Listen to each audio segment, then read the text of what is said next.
A succession of sightseeing, shopping, and dining fills the hours between performances.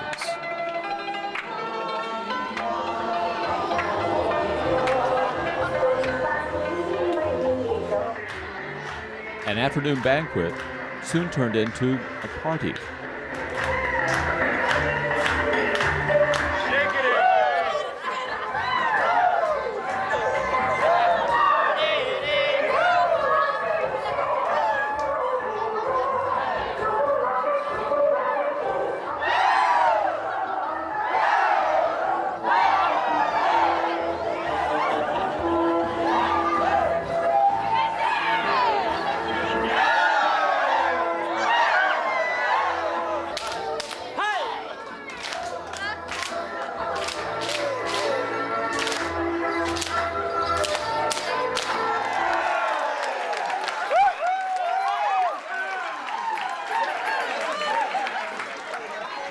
A few Chinese are aggressive capitalists. $4 I get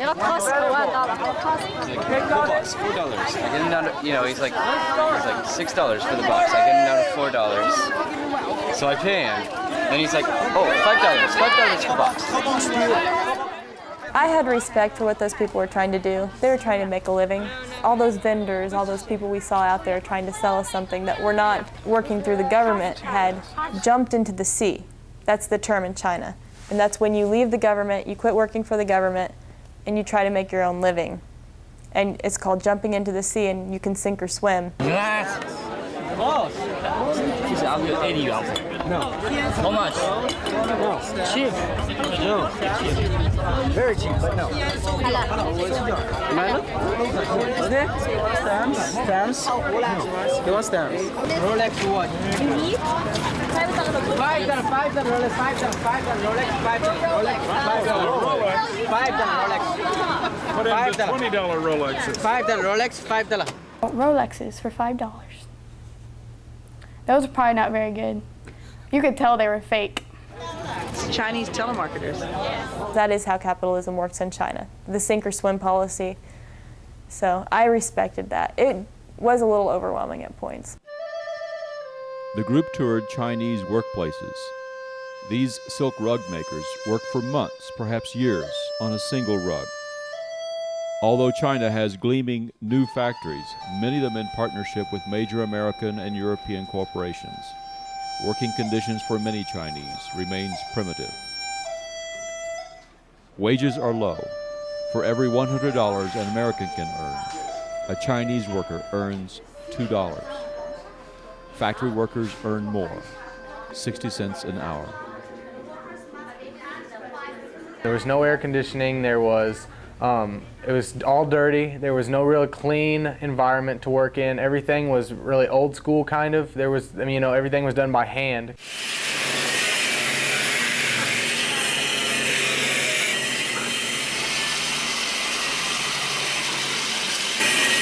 It's incredible how much time and energy and under what conditions that they are working in to see what they produce. And still these people were working so hard and so diligently. It's smoldering hot and painless little bitty pieces of metal that just had to be stuck on just right. And I'm sure they work for very cheap, but they take so much pride in the product and the outcome that a lot of Americans don't.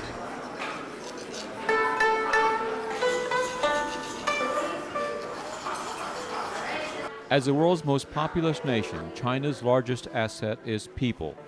1.3 billion people. I don't know. It was just so overwhelming just how many people there were. It's like, how can there be that many people in one spot? I knew it was crowded. I knew there were a lot of bicycles. The average person there just seemed that they had nowhere near any of the similar conditions to anything you have here. And one of the things I was looking forward to when I got home was getting to just take a hike or something, just get away from people for a little bit, because that invasion of privacy gets to you after a while. She's beautiful. Very pretty. She's 4. Oh, she's 4. To control population numbers, the Chinese Communist Party imposes restrictions on childbearing. Couples are limited by law to one child. By ancient Chinese tradition, boys are favored much more than girls. When you only have been allowed to have one child, you want a boy. So they've been giving up all their girls. They have a problem with baby girls being left, abandoned, orphaned. There's just so many more boys than girls in China right now. It started as a birth control measure for population growth. But what has happened since that was implemented in 1979 is now they have however many more million, I can't even remember the figure, men than they do women.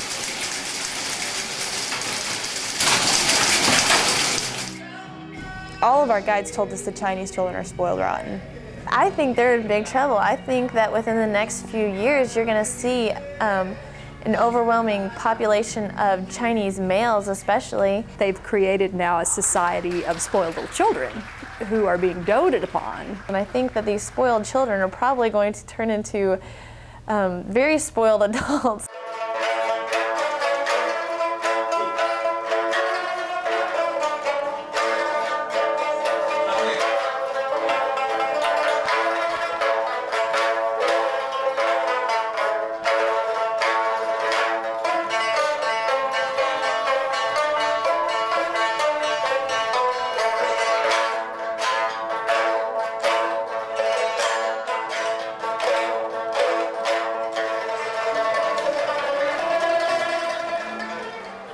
Although the singers' contact with Chinese citizens was somewhat restricted during the tour, the Americans could venture out on their own.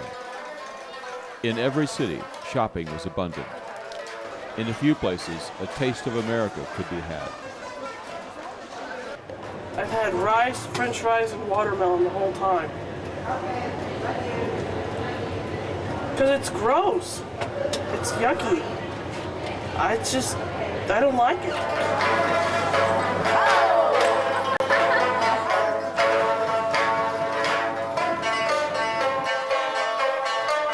But even the best of travelers get homesick. After just a few days, the continuous servings of Chinese food grew monotonous for many. It got pretty old pretty fast, actually. It was pretty redundant. You had the same thing almost every day. And it was good for the first week. Then it started all tasting the same. Well, I like Chinese food, but I can't eat Chinese food now. I tried when we got home, and I just can't do it. Real food at last. I thought it might be full today. To boost morale, the tour guide arranged for a distinctly American lunch.